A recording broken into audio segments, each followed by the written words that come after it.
اعوذ باللہ من الشیطان الرجیم بسم اللہ الرحمن الرحیم ارأیت الذی یکذب بالدین فذلک الذی یدع الیتیم ولا یحض علی طعام المسکین فویل للمصلین الذین هم عن صلاتهم ساہون الذین هم یراءون ویمنعون الماعون صدق اللہ العظیم۔ محترم حضرات، سامعین کرام، حاضرین مسجد، عزیزوں اور بزرگوں، یہ قرآن مقدس کے 30ویں پارے کی سورہ ماعون کی پاکیزہ، نورانی، مبارک، باعظمت، مطہر آیتیں ہیں۔ دعا کیجیے رب العزت والجلال تلاوت کردہ مبارک آیات کی روشنی میں صحیح اور سچی بات عرض کرنے کی توفیق نصیب فرمائے اور ہم سب کو عمل کرنے کی توفیق عطا فرمائے۔ قرآن پاک کی سورت کا نام ہے ماعون۔ اس میں تذکرہ آیا ہے وَيَمْنَعُونَ الْمَاعُونَ۔ ماعون کے معنی ہیں تھوڑی سی چیز، قلیل، معمولی چیز۔ اس مناسبت سے اس کا نام ہے ماعون۔ اس سورت کا ایک نام ہے سورۃ الدین۔ سورۃ الدین اس لیے کہتے ہیں، اس میں ہے یکذب بالدین۔ اسی طریقے سے اس سورت کا ایک نام ہے سورۃ الیتیم۔ سورۃ الیتیم اس لیے کہا جاتا ہے، اس میں ذکر ہے الذی یدعو الیتیم۔ تو غرضے کی اس سورت کے یہ 3 نام ہوئے، ماعون، سورۃ الدین اور سورۃ الیتیم۔ قرآن پاک کی یہ سورت ایک قول کے مطابق مکیہ ہے، یعنی ہجرت کا واقعہ پیش آنے سے پہلے اللہ کے حبیب مدنی آقا تاجدار مدینہ جناب محمد الرسول اللہ صلی اللہ علیہ وسلم کے قلب اطہر پر نازل ہوئی، جبکہ مفسرین کی ایک جماعت یہ کہتی ہے کہ یہ سورت مدنیہ ہے، یعنی ہجرت کا واقعہ پیش آنے کے بعد اللہ کے حبیب جناب محمد الرسول اللہ صلی اللہ علیہ وسلم کے قلب اطہر پر نازل ہوئی۔ جبکہ ایک تیسری جماعت ہے، وہ کہتی ہے یہ سورت مکی بھی ہے اور مدنی بھی ہے، یعنی یہ سورت پاک کا کچھ حصہ ہجرت سے پہلے نازل ہوا اور کچھ حصہ ہجرت فرمانے کے بعد نازل ہوا۔ اس کے نصف میں، آدھے حصے میں تذکرہ ہے مکے کے کافروں کا، اور آدھے حصے میں تذکرہ ہے منافقین کا۔ تو منافق لوگ مکے میں نہیں تھے، مدینے میں تھے، لہذا آدھا حصہ اس کا مدنی ہے اور نصف حصہ اس کا مکی ہے۔ اس سورت مبارکہ میں 1 رکوع ہے اور 7 آیتیں ہیں اور 125 حرف ہیں۔ اگر اس کی تلاوت سن لیں، ایک قاری تلاوت کرے اور 1,00,000 آدمی سنیں، امام حرم پڑھتے ہیں نماز میں اور لاکھوں آدمی سنتے ہیں، تو ہر سننے والے کو 125 نیکیاں ملے گی، اور جو آدمی تلاوت کر رہا ہے اس کو 1250 نیکیاں ملے گی۔ یہ تو صرف تلاوت کا ثواب ہے، اور اگر آدمی اس کو پڑھ رہا ہے زبانی تو نیکیاں کم ہیں، اور اگر دیکھ کر پڑھ رہا ہے تو نیکیاں اور زیادہ ہیں۔ جتنے بھی اذکار ہیں، تسبیحات ہیں، ان سب سے زیادہ افضل ہے قرآن پاک کی تلاوت۔ ہر ذکر سے افضل ہے قرآن۔ اور پھر کتنی فضیلت ہے، اگر بغیر دیکھے قرآن پڑھے تو دوسرے اذکار کے مقابلے میں 1000 درجہ فضیلت ہے۔ دوسری تسبیحات کے مقابلے میں قرآن کی تلاوت پر 1000 زیادہ ثواب ملے گا۔ یہ جب ہے جب اس نے قرآن کی تلاوت کی اور بغیر دیکھے ہوئے کی، زبانی کی۔ اور اگر وہ آدمی قرآن کی تلاوت کرے، اگرچہ اسے زبانی یاد ہے، لیکن دیکھ کے اگر وہ تلاوت کرے تو اس کو 2000 درجہ دیگر اذکار کے مقابلے میں ثواب ملے گا۔ دوسری تسبیحات پر جو ثواب ملتا، اس کے مقابلے میں قرآن پاک کو دیکھ کر پڑھنے میں 2000 گنا ثواب ملے گا۔ اب آپ بتائیے زیادہ ثواب کاہے میں ہے؟ ذکر کرنے میں ہے، تسبیحات پڑھنے میں ہے، یا زیادہ ثواب قرآن پڑھنے میں ہے؟ قرآن پڑھنے میں۔ ایک آدمی کاروبار کرتا ہے تو جس میں زیادہ فائدہ ہوتا ہے وہی کام کرتا ہے۔ یہ اللہ تعالیٰ اتنا ثواب کیوں دے رہا ہے؟ اس لیے تاکہ بندے زیادہ سے زیادہ ثواب حاصل کریں اور قرآن پاک کی تلاوت زیادہ کی جائے۔ اس حقیقت کو صحابہ کرام نے سمجھا، وہ تلاوت بھی خوب کرتے تھے اور دیکھ کر تلاوت کیا کرتے تھے۔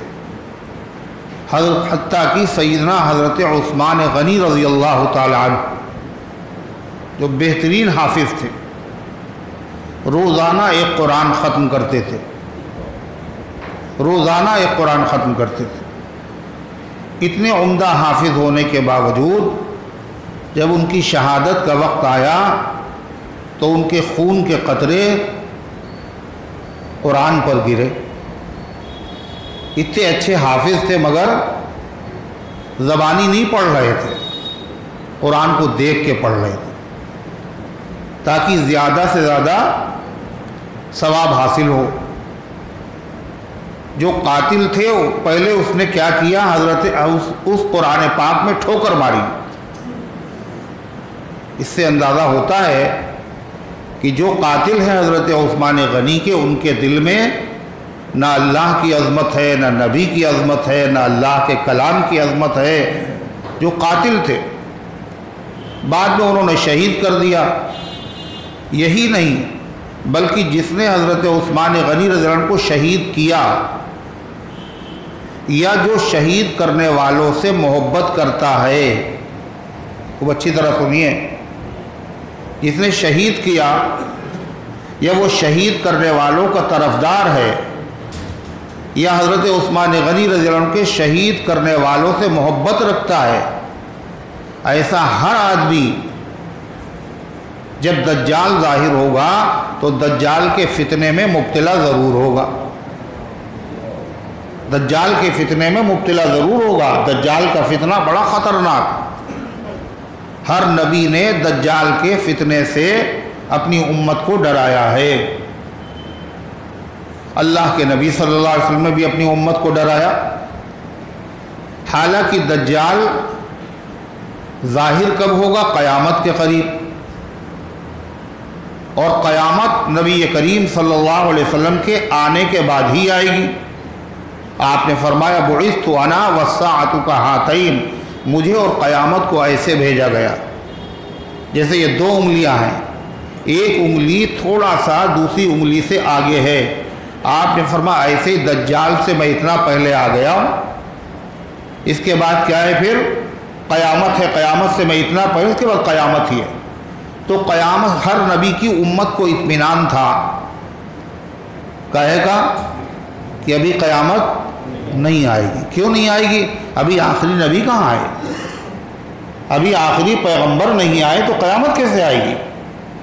لیکن آخری پیغمبر صلی اللہ علیہ وسلم کے آ جانے کے بعد اب کوئی نبی نہیں آئے گا، قیامت ہی آئے گی، اور قیامت سے پہلے دجال ظاہر ہوگا۔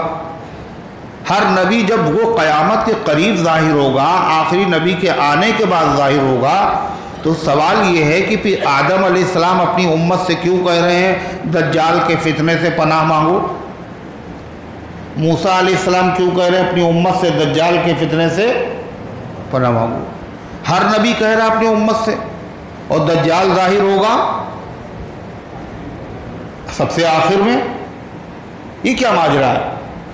کا وجہ اس کی یہ ہے کہ دجال کو اللہ تبارک و تعالی استدراج کے طور پر ایسی طاقت عطا کرے گا، وہ جس قبر سے چاہے گا اس مردے کو زندہ کر لے، اور زندہ کرنے کے بعد کہے گا مجھے خدا کہو۔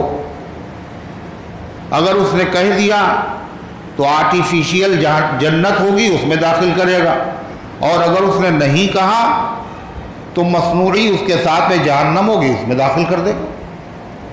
جب وہ مرنے کے بعد دوبارہ خود زندہ کرے گا، اور آدمی دیکھ رہا ہے کہ اس نے مجھے زندہ کیا ہے، لوگ دیکھ رہے ہوں گے یہ زندہ کر رہا ہے، اور اس کے بعد وہ کہے گا میں خدا ہوں۔ تو زندہ کرنا تو اللہ کا کام ہے۔ کتنے لوگ ہیں جن کے قدم ڈگمگا جائیں گے، اور کتنے لوگ ہیں جو اس کے فتنے میں مبتلا ہو جائیں گے۔ اس لیے ہر نبی نے اپنی امت کو دجال کے فتنے سے ڈرایا۔ صحابہ بہت ڈر گئے، تو آپ نے فرمایا زیادہ ڈرنے کی بات نہیں، اتنا پریشان نہ ہو، میرے سامنے ظاہر ہوا تو میں خود مقابلہ کروں گا، اور اگر میرے بعد ظاہر ہوا تو جو میرا امتی سورہ کہف کی تلاوت کرے گا اللہ تعالیٰ اس کی دجال کے فتنے سے حفاظت فرمائے گا۔ کیا عمدہ چیز نبی کریم علیہ السلام نے اپنی امت کو عطا فرمائی ہے کہ دجال کے فتنے سے حفاظت۔ لیکن دجال کے فتنے میں وہ آدمی مبتلا ہو کر کے رہے گا جس کا حضرت عثمان غنی رضی اللہ عنہ کی شہادت میں حصہ ہے، یا وہ ان کے شہید کرنے والوں سے محبت کرتا ہے، یا ان کا طرفدار ہے، حضرت عثمان غنی سے نفرت رکھتا ہے۔ اللہ تعالی ہم سب کی حفاظت فرمائے۔ تو قرآن کریم کی تلاوت یہ اللہ تبارک و تعالیٰ کی طرف سے بہت بڑی نعمت ہے، اور آپ نے فرمایا میری امت کی سب سے بڑی عبادت قرآن کی تلاوت کرنا ہے، اور زیادہ بڑی عبادت قرآن کی تلاوت کرنا اور دیکھ کے تلاوت کرنا ہے، نماز کے اندر نہیں، نماز کے باہر بڑی عبادت قرآن کی تلاوت کرنا ہے۔ اور سب سے افضل وہ قرآن ہے جو نماز میں پڑھا جائے، وہ قرآن جو نماز میں پڑھا جائے، جو کھڑے ہو کے پڑھا جائے اس کی زیادہ فضیلت ہے، جو بیٹھ کے نماز میں پڑھا جائے اس کی فضیلت کم ہے، اور اس کے بعد اس کی فضیلت ہے جو نماز کے باہر پڑھا جائے۔ لیکن سب سے افضل کیا ہے؟ قرآن پاک کی تلاوت ہے۔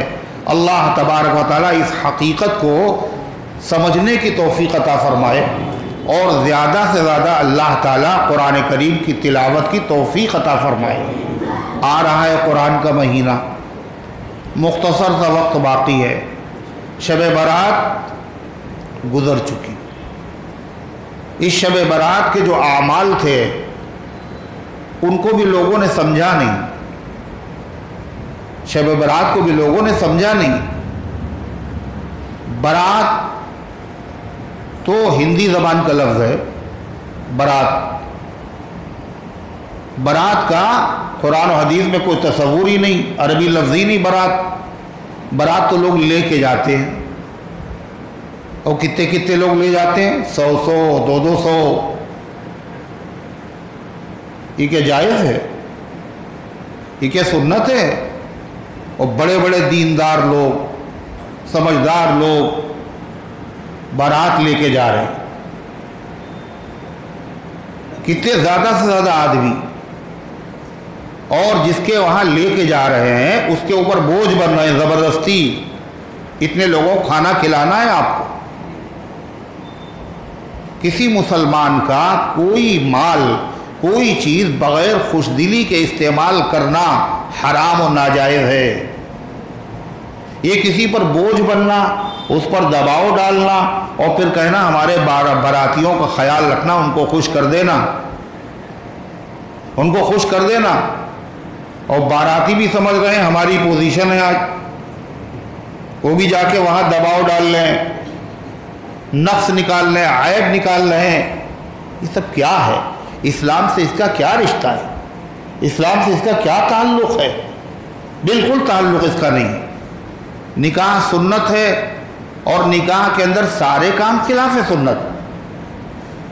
یہ بارات یہ بھی سنت ہے کیا؟ خود نبی کریم صلی اللہ علیہ وسلم نے کتنے نکاح فرمائے؟ 11۔ حضور بارات لے کے گئے تھے، کتنے لوگ تھے آپ کے ساتھ؟ خود نبی کریم صلی اللہ علیہ وسلم کی 4 بیٹیاں ہیں اور چاروں بیٹیوں کا آپ نے نکاح کیا۔ آپ یہ بتائیے کہ آپ کے دروازے پر کتنے باراتی آئے تھے؟ کبھی سنا آپ نے؟ حضرت رقیہ، حضرت زینب، حضرت ام کلثوم، حضرت فاطمہ زہرا، ان کے نکاح میں کتنے باراتی تھے؟ حضرت فاطمہ زہرا رضی اللہ عنہ کے نکاح میں باراتی نہیں تھے، اللہ کے نبی نے خود بلایا، خود بلایا۔ حضرت انس سے فرما کہ جاؤ، ادعو لی ابا بکر و عمر و عثمان و طلحۃ و الزبیر و بعددہم من الانصار۔ اے انس جاؤ اور ابو بکر کو بلاؤ، یہ دعوت نامے دے رہے ہیں اللہ کے نبی۔ ابو بکر کو بلاؤ، عمر کو بلاؤ، عثمان کو بلاؤ، کتنے ہو گئے؟ طلحہ کو بلاؤ، زبیر کو بلاؤ، کتنے ہو گئے؟ وَبِعَدَدِهِمْ مِنَ الْأَنصَارِ، اور اتنے ہی انصاری صحابہ کو بلا لاؤ، کتنے ہو گئے؟ 10۔ یہ بارات نہیں آئی ہے، حضرت علی تو موجود ہیں، انس تم ان لوگوں کو بھی بلا لاؤ۔ آپ نے خطبہ پڑھا اور آپ نے ان کو نکاح کا گواہ بنایا، اور حضرت فاطمہ زہرا رضی اللہ عنہ کو حضرت ام ایمن کے ساتھ کہا جاؤ علی کے گھر پہ پہنچا کے آ جاؤ۔ یہ ہے نکاح، یہ ہے سنت۔ اور پتہ چلا صاحب ہمارے خاندان بہت بڑا ہے، دیکھیے صاحب اتنے آدمی ٹھیک نہیں رہیں گے، ان کا 80 لانا کرنے کا 80 میں نہیں بن، لوگ خفا ہو جائیں گے، ناراض ہو جائیں گے، ہماری برادری بہت بڑی، جس کو نہیں لے جائیں گے وہ ناراض ہو جائے گا۔ ہاں بتائیے، اگر بلانا ہے تو اپنے دسترخوان کے بلا کے کھلاؤ، ولیمے میں بلاؤ، یہ دوسرے کے دروازے پہ بلانا اور بڑی تعداد میں بلانا اور پھر عاجز کرنا اور زبردستی کرنا، اس کا اسلام سے، شریعت سے کیا تعلق؟ تو برات جو ہے یہ جو جاتی ہے، اس کا کوئی اسلام میں شرعی تصور ہی نہیں۔ براعت ہے عربی لفظ، براعت، شب براعت، براعت کے معنی الگ ہو جانا، بری کر دینا، الگ کر دینا، رہائی دے دینا، دفعہ کو اوپر سے ختم کر دینا۔ کہتے مقدمے میں وہ فلاں صاحب باعزت بری ہو گئے، کہتے ہیں نا، باعزت بری ہونے کا مطلب جو جرم ان پر تھا وہ جرم ان پر ثابت نہیں ہوا، ان کو خلاصی مل گئی اور عزت کے ساتھ ان کی رہائی مل گئی، یہ ہے برات۔ شب برات کا مطلب یہ ہے ایسی رات جس میں اللہ تعالیٰ ان بندوں کو جو جہنم کے مستحق ہو چکے تھے، جو ایسے مجرم تھے، جہنم کے حقدار بن چکے تھے، اللہ تعالیٰ ان کو جہنم کی دفعہ سے بری کر دیتا ہے، آزاد کر دیتا ہے۔ اور ایسے کتنے بندے ہیں؟ بے گنتی بے شمار۔ قبیلے بنو کلب کی بکریوں کے جسم پر جتنے بال ہیں، اللہ اتنے بندوں کو، اتنی بندیوں کو شب برات کی رات میں جہنم سے آزاد کرتا ہے۔ مگر کس کو؟ جو آزادی کے لائق ہوتے ہیں انہی کو آزاد کرتا ہے۔ ایک بکری کے جسم پر جو بال ہیں ان کو کوئی گن نہیں سکتا۔ اس عرب کے قبیلے کے بکریاں بہت زیادہ تھیں، مطلب یہ بے گنتی بے حساب بندوں کو اللہ جہنم سے آزاد کرتا ہے۔ بارش ہوتی ہے موسلا دھار، جب تیز بارش ہوتی ہے تو کوئی بچتا نہیں اس سے، سب کو اس کا فائدہ ہوتا ہے۔ اتنی تیز بارش ہوتی ہے شب برات میں کہ اللہ بے گنتی بے حساب بندوں کو جہنم سے آزاد کرتا ہے، اپنی رحمت کا حقدار بنا دیتا ہے۔ اس موسلا دھار بارش میں بھی کچھ بدنصیب ایسے ہیں جن کو اللہ معاف نہیں کرتا۔ یہ بڑے بدقسمت ہیں، یہ نمبر لگے ہوئے نمبری لوگ ہیں، ٹھپے لگے ہوئے ہیں ان پہ، ان کو معاف نہیں کریں گے۔ کتنے بدقسمت لوگ ہیں، کتنے بدنصیب ہیں۔ اللہ تبارک و تعالیٰ کے پیغمبر کا یہ احسان ہے کہ آپ نے اپنی امت کو وہ افراد بتا دیے، ان کی لسٹ دے دی آپ نے، فہرست۔ اس فہرست میں دیکھو تمہارا نام تو نہیں ہے۔ شب برات کے آنے سے پہلے پہلے تم دیکھ لو، چیک کر لو، جن لوگوں کی اس رات میں مغفرت نہیں ہوگی، جہنم سے آزادی جن کو نہیں دی جائے گی، ان میں تم تو شامل نہیں ہو۔ یہ احسان ہے یا نہیں ہے؟ وہ کتنے سخت لوگ ہوں گے جن کو شب برات میں بھی خدا معاف نہ کرے۔ اللہ کے نبی صلی اللہ علیہ وسلم نے فرمایا سب سے پہلا نمبر 1 مشرک، جو اللہ کے علاوہ کو حاجت روا، مشکل کشا، بگڑی بنانے والا، ترقی دینے والا، موت و حیات دینے والا سمجھتا ہو، اس کی معافی کا کوئی سوال نہیں۔ چاہے ساری رات وہ جاگتا رہے، اور چاہے وہ 75 عمرے کرے، اور 85 حج کرے، اور چاہے جتنی نیکیاں کر لے، مگر اسے معاف نہیں کرے گا خدا۔ اور اس کے بعد دوسرا نمبر کس کا ہے؟ دوسرا نمبر کس کا؟ دوسرا نمبر شرک کے بعد سب سے بڑا گناہ ماں باپ کو آنکھیں دکھانا ہے، ماں باپ کا دل دکھانا ہے، ماں باپ کو ستانا ہے، ماں باپ کی نافرمانی کرنا ہے۔ جو آدمی ماں باپ کا دل دکھاتا ہو اور ماں باپ کو ستاتا ہو، چاہے وہ حاجی ہو، چاہے وہ نمازی ہو، چاہے وہ صلاۃ التسبیح پڑھے، چاہے وہ اشراق پڑھے، چاہے وہ اپنی جان دے دے، چاہے وہ اپنا مال اللہ کے راستے میں خرچ کرے، چاہے وہ اپنا وقت اللہ کے راستے میں خرچ کرے، اس کے باوجود اللہ کہتا کچھ بھی کر لو ہم تمہیں معاف نہ کریں، معاف نہیں کرے گے۔ تم بڑے مجرم ہو، تم نے ماں کو ستایا، تم نے باپ کو ستایا، تم نے ان کے دل کو ٹھیس پہنچائی، تمہاری عبادت تمہارے منہ پہ مار دی جائے گی۔ اس حقیقت کو اللہ سمجھنے کی توفیق عطا فرمائے۔ نبی کریم صلی اللہ علیہ وسلم نے اس حقیقت کو سمجھایا، آج ہم اسے نہیں سمجھتے۔ کیا؟ ایک صحابی حاضر ہوئے اور کہا اللہ کے رسول، ہم آپ کے ساتھ جہاد میں چلنا چاہتے ہیں۔ جہاد کیا ہوتا ہے؟ دین کا کام ہے نہیں؟ ارے بولو، کتنا بڑا دین کا کام ہے یہ؟ اور امیر کون ہے اس دین کے کام میں؟ امیر کون ہے؟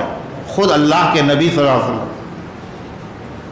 اور سارے جنتی صحابہ دین کے کام کے لیے جا رہے ہیں۔ سب سے بڑے دین کے داعی اور مبلغ جناب محمد رسول اللہ صلی اللہ علیہ وسلم ہیں، اور وہ صحابی آئے، حضور ہم بھی ساتھ میں چل رہے ہیں۔ تمہاری ماں زندہ ہے؟ ہاں ہے زندہ۔ جاؤ ان کی خدمت کرو، میرے ساتھ مت جاؤ، یہ دین کا کام مت کرو، تم اپنی ماں کی خدمت کرو، اور تمہیں حاجی بھی لکھا جائے گا، تمہیں عمرہ کرنے والا بھی لکھا جائے گا، اور خدا کے وہاں تمہیں مجاہد بھی لکھا جائے گا۔ آپ بتائیے، یہ دین ہے؟ دین اس کو کہتے ہیں۔ اپنے شوق پورا کرنے کا نام دین نہیں ہے۔ ماں خفا ہے، باپ خفا ہے، مت جاؤ بیٹا، مجھے ضرورت ہو تمہاری، مگر نہیں، یہ ماں دین کا کام کرنے سے روک رہی ہے، باپ دین کا کام کرنے سے روک رہا ہے، ہم تو جائیں گے۔ اس کا مطلب تم نے دین کو سمجھا ہی نہیں ہے۔ ماں اگر کہے فرض نماز نہ پڑھو، ماں کا کہنا نہیں مانا جائے، باپ کہے فرض نہ پڑھو تو نہیں مانا جائے گا۔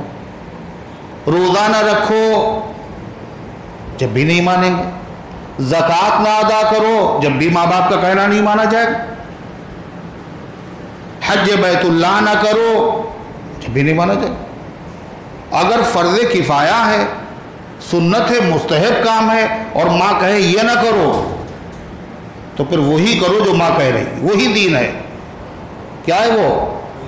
وہی دین ہے۔ اس حقیقت کو، اسی کو کہتے ہیں دیندار ہونا اور ہے اور دین کی سمجھ والا ہونا اور ہے۔ اس شب برات جو ہے، اس شب برات میں جو لوگ کرتے ہیں کیا، حلوہ، یہ حلوے کا سسٹم کیا ہے؟ کیا کہتے ہیں لوگ؟ حضور پاک صلی اللہ علیہ وسلم کا دانت شہید ہوا تھا، آپ نے حلوہ کھایا تھا، ہم بھی حلوہ کھا رہے ہیں۔ اچھا، حضور صلی اللہ علیہ وسلم نے نماز تو پڑھی نہیں تھی؟ پڑھی تھی تو نماز کیوں نہیں پڑھ رہے ہیں آپ؟ اللہ کے نبی نے روزے نہیں رکھے کیا؟ تو روزے نہیں رکھ رہے ہیں آپ، کہ حلوہ کھائے تو حلوہ کھا رہے ہیں۔ اس کا مطلب کیا ہے؟ یہ نبی سے تعلق کی بات نہیں، اس کا تعلق پیٹ سے ہے، اس کا تعلق زبان کی لذت سے ہے، یہ دین کا کام سمجھ کے نہیں ہے۔ اچھا، اور اگر دانت شہید ہوئے تھے آپ کے تو کب شہید ہوئے تھے؟ کب شہید ہوئے تھے؟ رمضان میں، شب برات میں، رمضان میں، رمضان کے بعد عید کا مہینہ جو ہے اس کی 6 تاریخ کو، 6 شوال کو غزوہ احد میں آپ کے مبارک دانت شہید ہوئے، اور ہم حلوہ کھانے کے لیے اتنے بےتاب ہیں کہ شوال سے پہلے رمضان، رمضان سے پہلے شب برات اسی میں کھائے جا رہے ہیں۔ یہ بھی ہوش نہیں۔ اچھا، حضور پاک صلی اللہ علیہ وسلم کے دانت شہید ہوئے تھے، دندان مبارک شہید ہوئے تھے، یہ دانت شہید ہوا تھا۔ حضور پاک صلی اللہ علیہ وسلم کا صرف ایک دانت شہید ہوا تھا۔ یہ صحابہ کا احسان ہے، ایک ایک چیز انہوں نے امت کو بتا دی۔ حضور پاک صلی اللہ علیہ وسلم کا ایک مبارک دانت شہید ہوا۔ کون سا شہید ہوا یہ بھی بتایا۔ آدمی کے سامنے 2 دانت ہوتے ہیں اوپر اور 2 ہوتے ہیں نیچے۔ ان دونوں دانتوں کے بغل میں دائیں طرف ایک دانت ہوتا ہے، ایک بائیں طرف دانت ہوتا ہے، اوپر بھی اور نیچے بھی۔ حضور پاک صلی اللہ علیہ وسلم کے نیچے کے جو سامنے کے 2 دانت ہیں، ان دونوں دانتوں میں سے داہنی طرف جو ایک دانت تھا وہ شہید ہوا۔ اتنی تفصیل صحابہ نے بتائی۔ پھر کہا وہ تو شوال کے مہینے میں شہید ہوا اور آپ شب برات میں حلوہ کھا رہے ہیں۔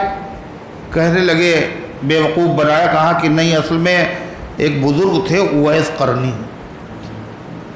وہ اللہ کے نبی کے بہت بڑے عاشق تھے، ان کو خبر ملی کہ حضور پاک صلی اللہ علیہ وسلم کا دانت شہید ہو گیا، تو یہ تو پتہ نہیں تھا کون سا دانت شہید ہوا، انہوں نے سارے دانت توڑ ڈالے اپنے اور پھر حلوہ کھایا تھا۔ تو انہوں نے دانت توڑ کے حلوہ کھایا تھا، اور ہم مگر توڑے ہوئے ہیں۔ حلوے سے ہمارا تعلق ہے، دانتوں سے تھوڑی ہے۔ تو انہوں نے دانت توڑ کے حلوہ کھایا تھا، اور یہ خبر ان کو بہت لیٹ ملی، شب برات میں ملی تھی، اس لیے ہم لوگ شب برات میں حلوہ بناتے ہیں۔ لیکن جس طرح وہ بات غلط ہے، یہ بات بھی غلط، اس لیے کہ حضرت اویس قرنی رحمۃ اللہ علیہ نے دانت نہیں توڑے، اس لیے کہ دانت کا توڑنا حرام ہے، حرام۔ آنکھ کا پھوڑنا حرام ہے، چھری اور چاقوؤں سے اپنے جسم کو زخمی کرنا حرام ہے۔ ایک حرام کام کوئی بزرگ کر سکتا ہے؟ بتائیے۔ بزرگ تو وہ ہوتا ہے، حرام تو چھوڑیے، خلاف سنت کام جو کرے وہ بزرگ نہیں ہو سکتا، حرام کرے وہ بزرگ کیسا؟ قرآن کہتا ہے ان اولیاءہ الا المتقون، اللہ کے اولیاء صرف وہ ہیں جو گناہوں سے بچتے ہیں، وہی ولی ہوتے ہیں۔ اور یہ حرام کام کرے اور وہ بزرگ بھی ہو جائے، وہ ولی بھی ہو جائے۔ اسی لیے مرنے کے بعد جو لوگ اپنے اعضا ڈونیٹ کرتے ہیں، ہماری آنکھ کسی کو دے دی جائے، ہمارا گردہ کسی کو دے دیا جائے، کڈنی کسی کو دے دی جائے، یہ وصیت کرنا اور اس کے بارے میں لکھت دے دینا یہ بھی ناجائز اور حرام ہے۔ کیوں؟ کوئی چیز تحفے میں آپ کسی کو جب دے سکتے ہیں جب آپ اس کے مالک ہوں۔ یہ آنکھیں، یہ زبان، یہ دل، یہ جگر، یہ گردے، یہ آپ کے ذاتی نہیں ہیں، ان کا مالک اللہ ہے۔ یہ بطور امانت آپ کے پاس ہیں، استعمال کرنے کے لیے دیے ہیں، کسی کو دینے کے لیے نہیں دیے ہیں۔ اس لیے اس طرح کی وصیت کرنا ناجائز ہے، اس پر عمل کرنا بھی ناجائز ہے، خودکشی کرنا بھی اسی لیے حرام ہے۔ کیوں؟ یہ زندگی جو ہے یہ آپ کی اپنی نہیں ہے، یہ اللہ کی دی ہوئی امانت ہے۔ اس لیے خود اپنے آپ کو جلا لینا، زہر پھاک لینا، پھانسی لگا لینا، دریا میں چھلانگ لگا لینا، جتنے بھی خودکشی کے طریقے ہیں سب کے سب حرام ہیں۔ آپ امانت میں خیانت کر رہے ہیں۔ ای امانت چند روزہ نزد ماس، یہ امانت ہے چند دن کے لیے ہمارے پاس۔ در حقیقت مالک ہر شے خدا، حقیقت میں ہر چیز کا مالک تو اللہ ہے۔ تو اویس قرنی رحمۃ اللہ علیہ کے اوپر یہ الزام ہے کہ انہوں نے دانت توڑے تھے اور حلوہ کھایا تھا۔ میاں وہ دانت توڑیں گے پتہ ہے وہ سچے عاشق تھے کس کے؟ جناب محمد رسول اللہ صلی اللہ علیہ وسلم کے۔ سچے عاشق کسے کہتے ہیں؟ سچا عاشق کسے کہتے ہیں؟ اس کا جی چاہے جتنا چاہے کسی چیز کو، مگر وہ یہ دیکھ رہا ہے کہ ہمارے محبوب کی یہ مرضی نہیں ہے تو اس کام کو وہ کر نہیں سکتا۔ یہ ہے سچا محبوب۔ اپنا دل تو خوش ہو گیا مگر محبوب کو تکلیف پہنچی تو اس کا مطلب یہ سچا عاشق نہیں ہے، اپنا عاشق ہے، یہ محمد الرسول اللہ صلی اللہ علیہ وسلم کا عاشق نہیں ہے۔ سچا عاشق اسے کہتے ہیں اپنی تمناؤں کا خون کر ڈالے، اپنی آرزوؤں کو پیروں کے نیچے مسل ڈالے، لیکن کرے وہی جو اس کے محبوب کی مرضی۔ اویس قرنی انہی میں سے تھے۔ حضرت اویس قرنی رحمۃ اللہ علیہ ایسے بزرگ ہیں جنہوں نے زمانہ پایا ہے کس کا؟ جناب محمد الرسول اللہ صلی اللہ علیہ وسلم کا، اللہ کے نبی کا زمانہ۔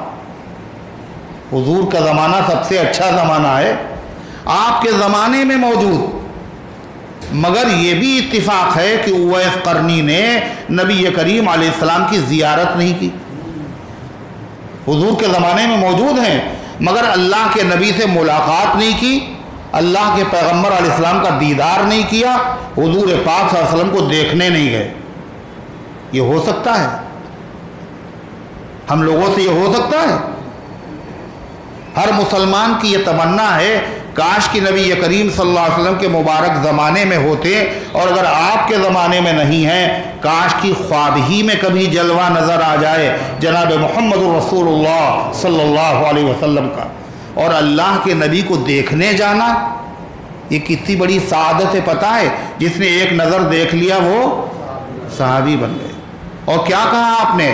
جس نے مجھے ایمان کی حالت میں دیکھا اس پر جہنم حرام ہے، اور جس نے میرے دیکھنے والوں کو دیکھا اس پر بھی جہنم۔ صحابہ پر جہنم حرام ہے اور صحابہ کو جنہوں نے دیکھا ان پر بھی جہنم حرام ہے۔ اللہ کے نبی موجود ہیں مگر دیکھنے نہیں جا رہے ہیں۔ کون؟ اویس قرنی۔ اور جتنا زبردست ایمان ہوتا ہے اتنی ہی محبت ہوتی ہے جناب محمد الرسول اللہ صلی اللہ علیہ وسلم کی۔ کیا ان کا دل نہیں چاہا ہوگا کہ حضور کو دیکھنے جائیں؟ چاہے گا نہیں چاہے گا؟ آج کل ہم لوگوں کا وہاں معاملہ کیا ہے؟ عورتوں کے لیے کیا مسئلہ ہے کہ عمرہ کرنے نہیں جا سکتی، وہ حج کرنے نہیں جا سکتی جب تک ان کے ساتھ کوئی محرم نہ ہو۔ خالی حج عمرے کا مسئلہ نہیں ہے، کاروبار کے لیے، تجارت کے لیے، لوگوں سے ملنے کے لیے 3 دن کی مسافت سے زیادہ 48 میل سے زیادہ کا کوئی سفر بغیر محرم کے اگر کرے گی تو یہ جائز نہیں ہے۔ من کان یؤمن باللہ والیوم الآخر، حضور پاک صلی اللہ علیہ وسلم نے فرمایا جو عورت اللہ پر ایمان رکھتی ہے، آخرت پر ایمان رکھتی ہے، اس کو 3 دن سے زیادہ کی مسافت بغیر محرم کے کرنا حلال نہیں، جائز نہیں، چاہے عمرہ ہو اور چاہے حج ہو۔ مگر جی اندر سے چاہتا ہے کہ کعبہ دیکھے، کوئی محرم مل نہیں رہا، حضور کے روضے پہ جائیں، سلام پڑھنے دل اندر سے تقاضا کر رہا ہے، لوگ اس تقاضے کو دبا نہیں پاتے اور باقاعدہ بغیر محرم کے کسی کو اپنا منہ بولا محرم بنا لیتے ہیں۔ جیسے منہ بولا بیٹا ہوتا ہے نا، منہ بولا بیٹا، جس کی کوئی اولاد نہ ہو، کسی کو گود لے لیا ہے میرا بیٹا، کوئی محرم نہیں ہے، ایسے لوگوں نے منہ بولا محرم بھی بنا لیا۔ کوئی صاحب جا رہے ہیں، کل یہ میرے محرم، فارم میں لکھ دیا یہ میرے محرم، اور ان صاحب نے بھی سگنیچر کر دی ہے، یہ بھی جھوٹا ہے، یہ بھی جھوٹی ہے اور وہ بھی جھوٹا ہے۔ جیسے زبان سے جھوٹ بولنا، ایسے لکھت میں جھوٹ بولنا، یہ دونوں جھوٹ بول کے جا کہاں رہے ہیں؟ پکچر دیکھنے جا رہے ہیں۔ کہاں جا رہے ہیں یہ لوگ؟ ارے کہاں جا رہے ہیں؟ کعبہ دیکھنے جا رہے ہیں، حضور اللہ کے گھر میں جا رہے ہیں، گناہ کر کے، اللہ کی نافرمانی کر کے۔ کعبے کے اس منہ سے جاؤ گے غالب، شرم تم کو مگر نہیں آتی؟ اللہ کی نافرمانی، اللہ کے رسول کی نافرمانی کر کے، کیوں؟ دل چاہتا تھا اللہ کا گھر دیکھ لے، چلو بغیر محرمی کے صحیح، اور جھوٹ بول کر کے پہنچ گئے۔ یہ سچے عاشق نہیں ہے۔ سچا عاشق کسے کہتے ہیں؟ تمنا اس کی خون ہو جائے لیکن جو محبوب کی مرضی کے خلاف قدم نہیں اٹھے گا، چاہے انتقال ہو جائے اور ساری زندگی کبھی کعبہ دیکھنے کو نصیب نہ ہو، مگر بغیر محرم کا سفر نہیں کرے۔ ایسے سچے عاشق صحابہ تھے۔ ایک صحابیہ ہے، ان کا نام ام عطیہ انصاریہ رضی اللہ عنہ، تو وہ حضور پاک صلی اللہ علیہ وسلم کی خدمت میں آئیں اور عرض کرنے لگی، اے اللہ کے رسول، میرا جی چاہتا ہے کہ ہم آپ کے پیچھے نماز پڑھیں۔ کس کے پیچھے؟ اللہ کے نبی کے پیچھے۔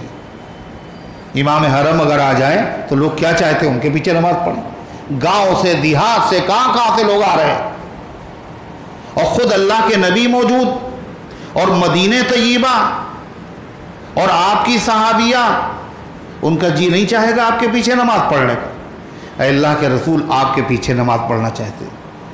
آپ نے فرمایا مجھے پتا ہے، لیکن تمہاری وہ نماز جو تمہارے گھر کی سب سے اندر کی کوٹھری میں ہو، وہ اچھی ہے اس نماز سے جو تمہارے گھر کے آنگن میں ہو، اور تمہاری وہ نماز جو تمہارے گھر کے آنگن میں ہو وہ زیادہ اچھی ہے اس نماز سے جو تمہارے محلے کی مسجد میں ہو، اور تمہاری وہ نماز جو تمہارے محلے کی مسجد میں ہو زیادہ اچھی ہے اس نماز سے جو میری اس مسجد میں ہو۔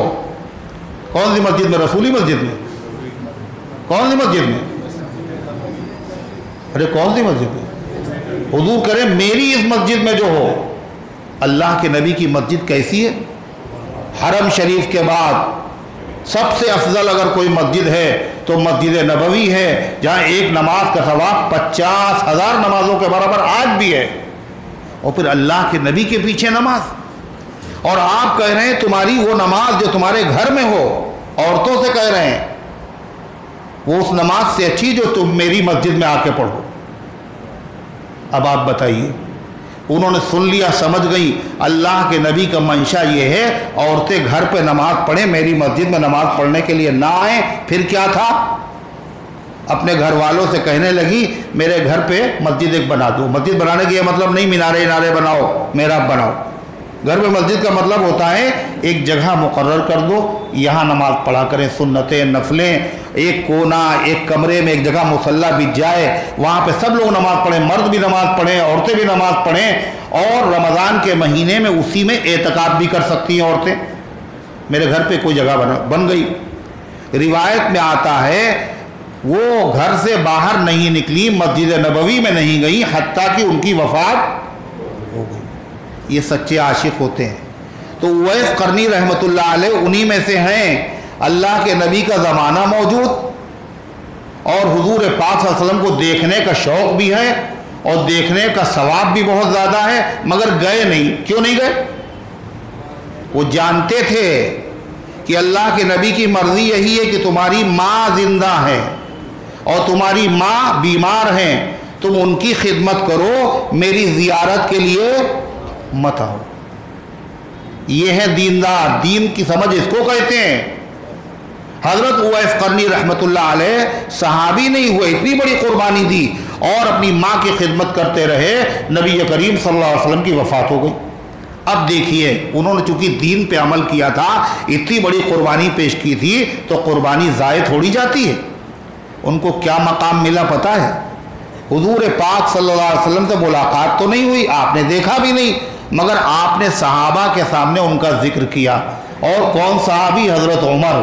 کہا عمر، یمن میں ایک آدمی رہتا ہے، قبیلے مراد سے اس کا تعلق ہے، تم اس سے ملاقات کرنا، اور اس کی علامت یہ ہے کہ اس کے جسم پر سفید داغ تھا اور وہ اچھا ہو گیا، انڈے کے برابر باقی رہ گیا۔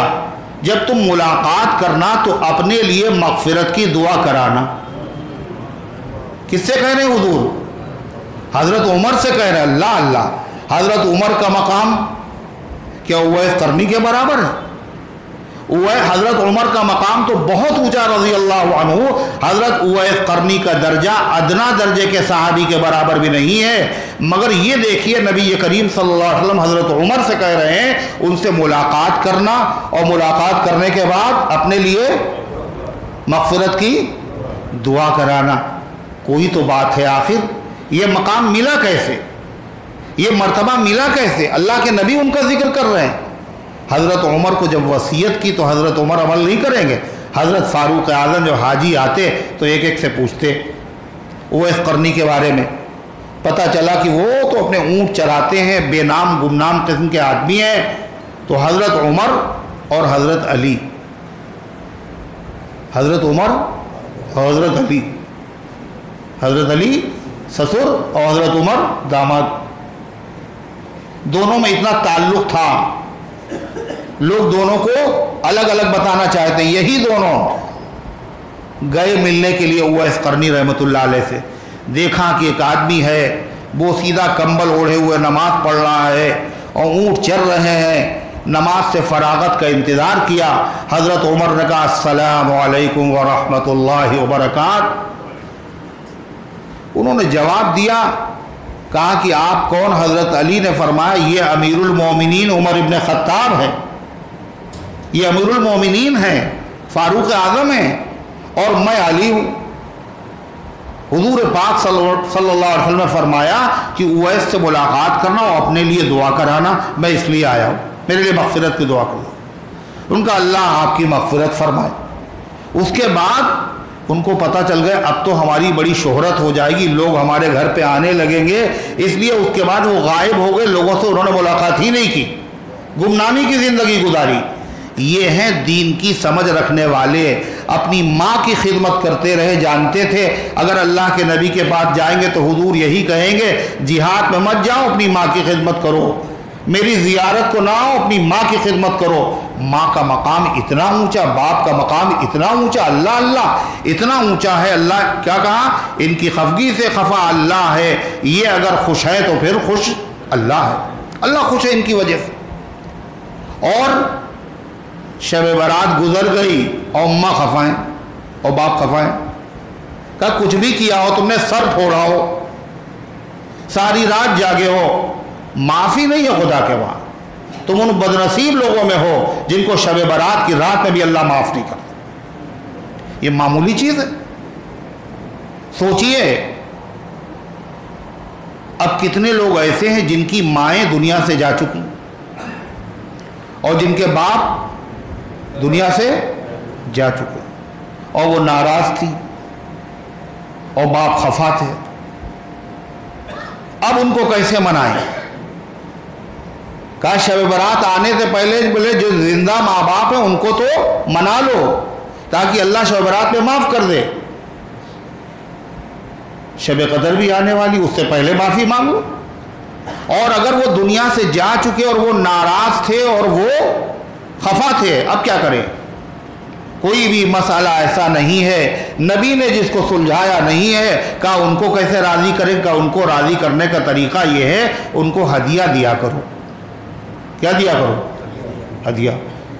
جس کو ہدیہ دیا جائے تو وہ آدمی اس سے ناراض ہوتا ہے نا، ہے نا؟ جو ہدیہ دیتا ہے اس سے نفرت پیدا ہوتی. کیا ہوتا ہے؟ ہوتی ہے نا، نفرت ہوتی، محبت پیدا ہوتی ہے. ان کو روز ہدیہ دیا کرو. کہا اماں زندہ تھی تو عید میں ان کے کپڑے بنا دیتے تھے، اب اماں تو مر چکی ہیں، اب ہم ان کو کیسے ہدیہ دیا کریں؟ کہا ہدیہ خالی پیسوں کا نہیں ہوتا، ہدیہ خالی کپڑوں کا نہیں ہوتا. ان کے لیے سب سے قیمتی جو ہدیہ ہے وہ ان کو دیا کرو، روز دیا کرو، روز دیا کرو. وہ قیمتی ہدیہ اور تحفہ کیا ہے؟ کہا ان کے لیے مغفرت کی دعا کیا کرو، ان کو ثواب پہنچایا کرو، مالی ثواب. اماں کی خدمت نہیں کر سکے لیکن ایک غریب کو ہم نے دیے 5 روپے اور نیت یہ کی اس کا ثواب میری ماں کو پہنچ جائے. یہ کیا ہے؟ غریب کو نہیں دیا، یہ تم نے اپنی ماں کو ہدیہ دیا. کسی کا غریب کے کپڑے بنا دیے، کسی کا گھر کا چولہا جلا دیا، 3 مرتبہ قل هو اللہ شریف پڑھ لی، ایک قرآن کا ثواب ہے. جا کے بخش دیا.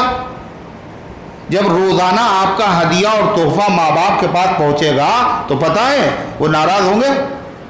وہ راضی ہو جائیں گے، وہ خوش ہو جائیں گے، وہ معاف کر دیں گے. اللہ تعالیٰ بھی تمہیں معاف کر دے گا.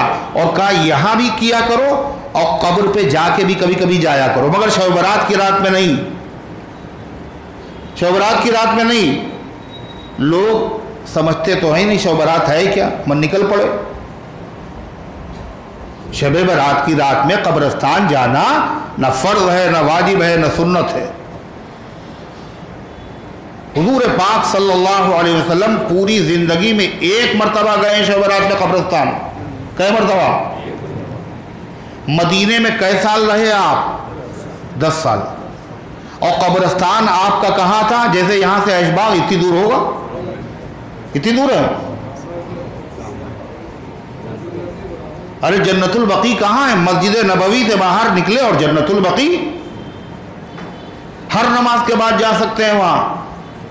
مگر پھر بھی شب برات کی رات میں 10 سال میں سے 1 سال گئے اور 9 سال نہیں گئے. 10 سال رہے، 1 سال گئے، اور 1 سال بھی جو آپ گئے تو صحابہ کو لے کے نہیں گئے. کسی صحابی کو نہیں پتا، عائشہ صدیقہ کو بھی نہیں پتا. انہی کے حجرے سے آپ نکلے تھے، انہوں نے دیکھا بستر خالی آپ کا، ان کو فکر ہوئی حضور کہاں چلے گئے. جا کے باہر دیکھا جنت البقیع میں کھڑے ہوئے ہیں اور دعا کر رہے ہیں، اور آپ واپس ہو تو عائشہ صدیقہ اور تیزی کے ساتھ واپس آئیں، حضور کو پتہ نہ چلے. آپ نے دیکھا سانس بڑی تیز چل رہا، کہاں گئی تھی عائشہ؟ بتایا تو اللہ کے نبی 1 مرتبہ گئے، 9-10 سال میں سے 1 مرتبہ گئے، 9 سال نہیں گئے، اور کسی کو بتا کے بھی نہیں گئے. اور صحابہ سے کہا بھی نہیں آپ نے شب برات کی رات میں قبرستان جایا کرو، یہ بھی نہیں کہا آپ نے.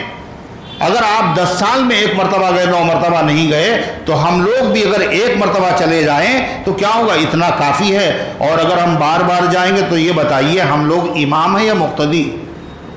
حضور پاک صلی اللہ علیہ وسلم امام ہے نا، اور ہم لوگ مقتدی ہیں. تو مقتدی جبھی تک مقتدی ہے جب تک امام سے پیچھے رہے. مقتدی اگر امام سے آگے بڑھا تو پھر نماز ہو جائے گی اس کی. تو حضور 1 مرتبہ گئے، ہم ہر سال جائیں گے، ہر سال جائیں گے. اور جا کے حضور نے کیا کیا تھا اس سے کوئی مطلب نہیں. ہم وہاں کیا کر رہے ہیں؟ وہاں جا کے اگربتی لگا رہے ہیں، وہاں جا کے موم بتی لگا رہے ہیں. پتہ ہے آپ کو یہ رحمت اور برکت والی رات تھی، مگر تم نے کیا کیا؟ کتنے بد نصیب ہو تم. اللہ تبارک و تعالیٰ کی مغفرت کے بجائے تم نے اللہ تبارک و تعالیٰ کی رحمت سے دوری حاصل کی، نبی کی بد دعا حاصل کی. آپ نے فرمایا اللہ کی لعنت ہو ان مردوں پر اور اللہ کی لعنت ہو ان عورتوں پر جو قبروں پر چراغ جلاتے ہیں، آگ جلاتے ہیں. اور لعنت کے معنی کیا ہے؟ اے اللہ ان کو رحمت سے دور کر دے. یہ شب برات اس لیے آئی تھی اللہ کی رحمت کے قریب ہو جائیں، اور مسلمان قبرستان جا کے وہ عمل کر رہا ہے کہ اللہ کے نبی کی بد دعا لگ گئی، اللہ ان کو رحمت سے۔ کتنے لوگ جاتے ہیں شب رات میں قبرستان؟ کوئی ایک آدمی جاتا ہے؟ ہزاروں ہزار، اور یہ کام کر رہے ہیں اور اللہ کے نبی کی بد دعا لگ رہی، اللہ ان کو رحمت سے دور کر دے۔ بتاؤ نبی کی بد دعا لگے گی نہیں لگے گی؟ جتنے حالات خراب ہیں شب برات کے بعد اس سے اچھے حالات ہو جائیں گے۔ جب نبی کی بد دعا ہوگی تو حالات اچھے ہوں گے۔ یہ سب کیوں ہو رہا ہے آخر؟ کیوں ہو رہا ہے سب؟ علم نہیں ہے، معلومات نہیں ہے۔ قبرستان گئے تو مگر قبرستان جانے کا طریقہ نہیں معلوم، وہاں گئے تو کیا دعا پڑھ کے جاؤ، دعا یاد کر لے، وہ تو یاد نہیں، اگربتیاں 50 ہاتھ میں ہیں مگر دعا یاد نہیں۔ السلام علیکم یا اہل القبور یغفر اللہ لنا ولکم وانتم سلفنا ونحن بالعصر، یہ پڑھ لیا۔ اب جس آدمی کی قبر پہ آپ کو جانا ہے کب جائیں؟ قبرستان یہ شب برات میں تو بتایا، لیکن شب برات میں تو ایک مرتبہ آپ گئے، ورنہ تو آدمی کو چاہیے کہ ہر مہینے چلا جائے، ہفتے میں چلا جائے، سال میں چلا جائے، اور جمعرات کے دن اور جمعے کے دن اور سنیچر کے دن سورج نکلنے سے پہلے، جمعرات، جمعہ، سنیچر کے دن سورج نکلنے سے پہلے اگر کوئی آدمی جائے قبرستان اپنے عزیز کی قبر پر، جس کو جانتا ہے پہچانتا ہے، تو اس کو پتہ چلتا ہے کہ کوئی آیا ہے مجھ سے ملنے۔ اگر سلام کرتا ہے وہ سلام کا جواب بھی دیتا ہے، اور اسی کو نہیں پتہ چلتا، جتنے قریب میں مردے ہیں وہ اگر جانتے ہیں تمہارا لڑکا آیا ہے، تمہارا بیٹا آیا ہے۔ اور ایسا بھی ہوا کہ اگر ایک آدمی جاتا رہا اور ناگا ہوا تو انہوں نے آ کے بتایا کہ بہت دنوں کے بعد پہنچے، کہا کہ تم بہت دیر میں آئے بیٹا، اور یہاں جب تم آتے ہو تو ہمیں بھی خوشی ہوتی ہے، ان سب کو بھی خوشی ہوتی ہے، اس لیے تم سب کو تحفہ دینے آتے ہو، سب کو ہدیہ دینے۔ کیا ہدیہ ہے؟ درود شریف کا، قل واللہ شریف کا۔ کہاں پہ کھڑے ہوں قبرستان میں جانے کے بعد؟ چہرے کے سامنے، اور چہرہ کدھر ہوتا ہے مردے کا؟ قبلے کی طرف، یعنی آپ کی پیٹھ قبلے کی طرف ہو اور چہرے کے سامنے کھڑو، پھر وہاں جا کے السلام علیکم کہیں، اور جو اللہ توفیق دے اتنا پڑھ کر کے بخشیں اور سب کو اس ثواب میں شریک کر لیں۔ یہ عمل ہے، لیکن یہ شب برات کی رات کا عمل نہیں ہے، اس سے اس کا کوئی تعلق نہیں۔ اگر یہاں بیٹھ کے آپ پڑھیں گے جب بھی ثواب ملے گا۔ تو نبی کریم صلی اللہ تعالی علیہ وسلم نے اور کیا بتایا؟ اور کون بد نصیب ہے جس کو اللہ معاف نہیں کرتا؟ یہ پیر کے گٹے جن کے چھپے ہوئے ہیں نا، پینٹ، تہمت، پاجامے، پیر کے گٹے جن کے چھپے ہوئے ہیں، شب برات کی رات میں اللہ ان کو معاف نہیں کرتا۔ اچھا شب برات میں کھول لیں گے اور بعد میں پھر چھپا لیں گے، ہے نا؟ یہ دھوکے بازی اللہ سے چلے گی؟ اللہ کو نہیں معلوم اس کے دل میں کیا ہے؟ اس سے یہ پتا چلا کہ یہ گٹوں کا چھپانا یہ اتنا چھوٹا گناہ نہیں ہے، یہ اتنا بڑا گناہ ہے جس گناہ کی وجہ سے اللہ تعالیٰ شب برات کی رات میں لوگوں کی مغفرت نہیں کرتا۔ اور کون بد نصیب ہے؟ قطع رحمی کرنے والا، رشتہ توڑنے والا، بہن سے، بھائی سے، سگے رشتہ داروں سے آنا جانا بند، گفتگو بند، قطع کلامی ہے۔ شب برات میں اللہ معاف نہیں کرے گا۔ رمضان کے آنے سے پہلے مسجدیں صاف ہو جاتی، تراویح کی نماز ہوگی۔ شب برات کے آنے سے پہلے دلوں کو صاف کر لو، رمضان کے آنے سے پہلے دلوں کو صاف کر لو، اگر یہ چاہتے ہو کہ اللہ تمہیں معاف کر دے۔ گزر گئی شب برات مگر ابھی بھی کیا ہے؟ دعائیں ہیں، برباد نہیں ہوئی، موقوف ہیں۔ دعائیں جو آپ نے کی ہیں، عبادتیں کی ہیں، سجدے کی ہیں، وہ برباد نہیں ہوئے ہیں، وہ موقوف ہے۔ کاہے کے اوپر؟ کہ آپ کا جو نیٹ پیک تھا وہ ختم ہو گیا، آپ نے میسیج لکھ رکھے ہیں سارے کے سارے، جیسے ان کے اندر آپ نیٹ ڈلوائیں گے تو کیا ہوگا؟ یہ سارے میسیج بولو رک جائیں گے، پہنچ جائیں گے۔ اب سے معافی مانگ لو، اب سے توبہ کر لو۔ تو باہر صورت اللہ تبارک و تعالیٰ نے اس شب برات میں یا ہر شب برات میں کرنے کا کام کیا ہے؟ سب سے افضل کام تو کیا تھا؟ نماز، اور وہ بھی کہاں؟ مسجد میں نہیں، گھر میں نماز، نفل نماز اور قضاء عمری۔ نفل نماز ایسے ہوا جیسے صدقہ کر رہے ہیں آپ، اور قضاء عمری کا مطلب آپ کے اوپر جو بقایا ہے قرضہ وہ دے رہے ہیں۔ یہ بتاؤ صدقہ کرنا افضل ہے یا بقایا ادا کرنا ضروری؟ کیا ہے؟ بقایا ادا کرنا ضروری ہے۔ قضاء عمری، رمضان، یہ روزہ یہ سنت نہیں ہے، شب برات کا روزہ 15 تاریخ کو سنت نہیں ہے، مستحب ہے۔ ایک روایت میں اس کا ذکر آیا ہے، بجائے اس روزے کے اگر ہم وہ والا روزہ رکھ لیں، کون سا جو ہمارا بقایا ہے رمضان کا، وہ زیادہ اچھا۔ خواتین وہ والے روزے رکھ لیں جو ان سے قضا ہو جاتے ہیں رمضان کے، تاکہ وہ قرضہ ادا ہو جائے۔ یہ ساری چیزیں سیکھنے کی ہیں، اور جب تک آدمی سیکھے گا نہیں، دین اسے معلوم نہیں ہوگا، غفلت ہی کے اندر زندگی گزرتی چلی جائے گی۔ دوسرا عمل ہے قرآن کی تلاوت۔ قرآن کی تلاوت زیادہ زیادہ کیسے؟ دیکھ کے، قرآن کی تلاوت دیکھ کر۔ پھر اس کے بعد ذکر، تسبیحات، اور پھر اس کے بعد چوتھا عمل کیا ہے؟ دعائیں۔ پھر قرآن پاک میں بھی کیا؟ قرآن کو پڑھنا یا قرآن کو سیکھنا، وہ عمل کرو جس کا ثواب زیادہ ہو۔ یہی تو اللہ کے نبی چاہتے ہیں، اور یہی ہم لوگ بھی چاہتے ہیں، وہ کاروبار کرو جس میں نفع کم ہو، فائدہ زیادہ۔ قرآن سیکھنا، الفاظ سیکھو، الفاظ پڑھو یا معنی پڑھو، الفاظ سیکھو یا معنی سیکھو۔ فرما تم میں کا بہترین آدمی وہی ہے جو قرآن سیکھے یا سکھائے۔ الفاظ سیکھو، معنی سیکھو، سیکھنے والے بن جاؤ یا سکھانے والے بن جاؤ، یہ سب سے افضل عمل ہے۔ اور وہی افضل عمل کرنے کے لیے آپ یہاں اس وقت جمع ہیں۔ کیا ہم نے آپ کے سامنے سورت پڑھی؟ کون سی سورت؟ کیا نام ہے اس کا؟ کیا نام ہے؟ دھیرے سے بول رہے، سوچ رہے کیا نام بتائیں، کیا نام ہے؟ سورہ ماعون۔ اس کے ہم نے 3 نام بتائے تھے۔ ایک نام کیا ہے؟ سورہ ماعون۔ دوسرا نام سورۃ الیتیم۔ تیسرا نام سورۃ الدین۔ یہ 3 نام ہیں۔ اس سورت میں حرف کتنے ہیں؟ 125۔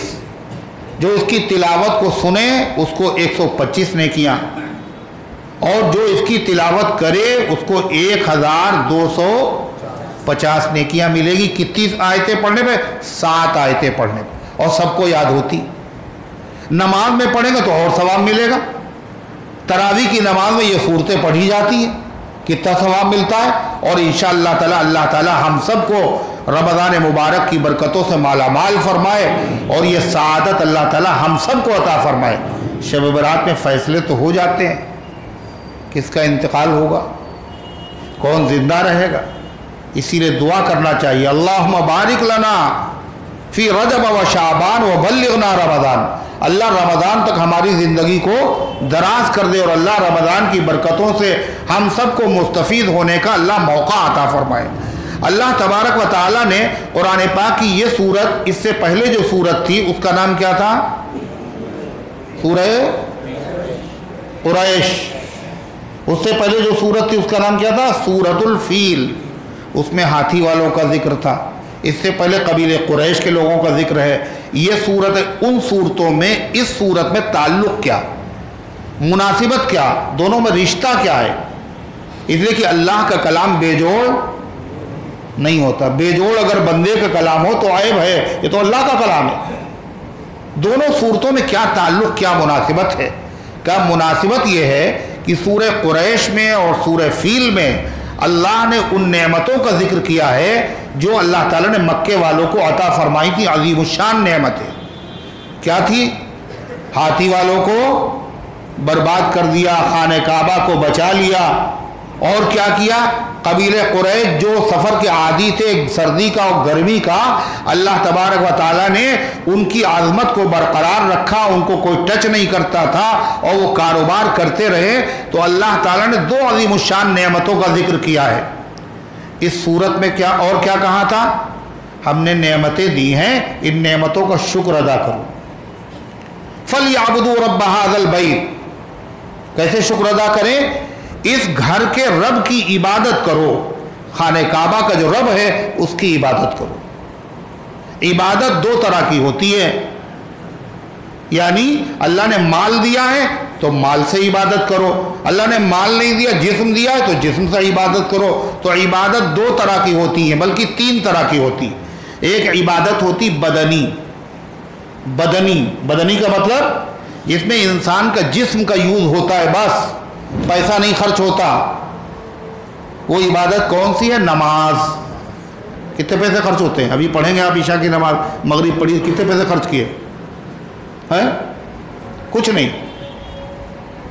تو بدنی عبادت ہے نماز، اور بدنی عبادت ہے روزہ۔ روزے میں پیسے خرچ ہوتے؟ کچھ نہیں ہوتا۔ اور زکوٰۃ ہے مالی عبادت، اس میں جسم نہیں خرچ ہوتا، جسم کی توانائی نہیں خرچ ہوتی، خالی مال خرچ ہوتا ہے۔ اور تیسری عبادت ہے جس میں مال بھی خرچ ہوتا ہے اور جسم بھی، توانائی بھی خرچ ہوتی ہے، اس عبادت کا نام ہے حج بیت اللہ۔ پیسہ بھی خرچ ہوتا ہے اور جسمانی طاقت بھی خرچ ہوتی ہے۔ وہاں جا کے لوگوں کو سمجھ میں آتا ہے کہ جوانی کے زمانے کے حج کی بات ہی اور ہوتی ہے، بڑھاپے میں کیا ہے، محتاج ہے، بھیا کنکریاں مار دو میری طرف، خود جا ہی نہیں پا رہے۔ ایک آدمی ساتھ میں ٹانگنے کے لیے ہو، اور لوگ یہ سمجھتے ہیں یہ بڑھاپے کی عبادت ہے، کون سی؟ حج۔ اور یہ ہندوستان اور پاکستان کے لوگوں کو تصور ہے، جب آپ حج کرنے جائیں گے تو آپ دیکھیں گے یمن کے، عراق کے، شام کے، انڈونیشیا کے لوگ، بچے، نوجوان، ہر عمر کے لوگ آ رہے ہیں۔ یہاں تصور کیا ہے؟ جیسے میٹھا نہیں کھاتے ہیں لوگ، کھانا کھانا، پیٹ تو بھر گیا، اب تھوڑا سا مزے کے لیے میٹھا کھا لیا جائے، سارے فرض ادا ہو جائیں پھر حج کیا جائے، ہے نا؟ لڑکی کی شادیاں بھی ہو جائیں، مکان بھی بن جائے، گاڑی بھی خرید لے، اس کے بعد اگر پیسہ بچے تو پھر حج کر لیا جائے۔ حالانکہ ایسا نہیں، جیسے نماز فرض، جیسے روزہ فرض، ویسے ہی زکوٰۃ اور حج بیت اللہ فرض ہیں۔ اور عجیب ایک بات تو بڑی عجیب و غریب ہے، زکوٰۃ آپ پر کب فرض ہوگی؟ جب آپ کے پاس مال ہے۔ کتنا مال ہے آپ کے پاس؟ 40,000 اگر آپ کے پاس تھا تو 40,000 پہ کتنی زکوٰۃ دینا پڑے گی؟ 1,000، ہے نا؟ اگلے سال آپ کے پاس 30,000 بچا، اب کتنے کی زکوٰۃ دینا ہے آپ کو؟ 30,000 کی دینا ہے۔ پھر اگلے سال آپ کے پاس صرف 5,000 بچا، اب زکوٰۃ دینا ہی نہیں ہے آپ کو، زکوٰۃ آپ کے اوپر فرض ہی نہیں ہے۔ مال ہے تو زکوٰۃ ہے، مال ختم تو زکوٰۃ ختم۔ لیکن حج کا معاملہ یہ نہیں، اتنا پیسہ آپ کے پاس جمع ہو گیا کہ آپ حج کر کے واپس آ سکتے تھے اور آپ کے گھر والوں کا خرچ چل سکتا تھا۔ جب اتنا پیسہ جمع ہوا اسی سال آپ کے اوپر حج کرنا فرض۔ آپ نہیں گئے اور فقیر ہو گئے، آپ غریب ہو گئے، یہ فرض آپ کے سر پہ لدا ہوا ہے، یہ ختم نہیں ہوگا۔ ہو جاؤ غریب، ہم نے بلایا تو تم آئے کیوں نہیں؟ تم نے فارم کیوں نہیں بنایا؟ تم نے کوشش کیوں نہیں کی؟ کوشش تو کرتے۔ اب دنیا سے جا رہے ہیں اور حج کا فریضہ سر پہ لدا ہوا ہے، اسی لیے فرمایا جو حج کر سکتا تھا اور حج نہ کرے، مجھے کوئی پرواہ نہیں ہے، چاہے یہودی ہو کے مرے چاہے عیسائی۔ بڑا خطرناک معاملہ ہے، لوگ اس مسئلے کی نوعیت کو نہیں جانتے۔ اگر واقعی علم ہو تو اس کی وجہ سے اتنے حج کرنے والے نہ ہو، اس سے زیادہ ہوں۔ اللہ تبارک و تعالیٰ دین کی سمجھ ہم سب کو عطا فرمائے۔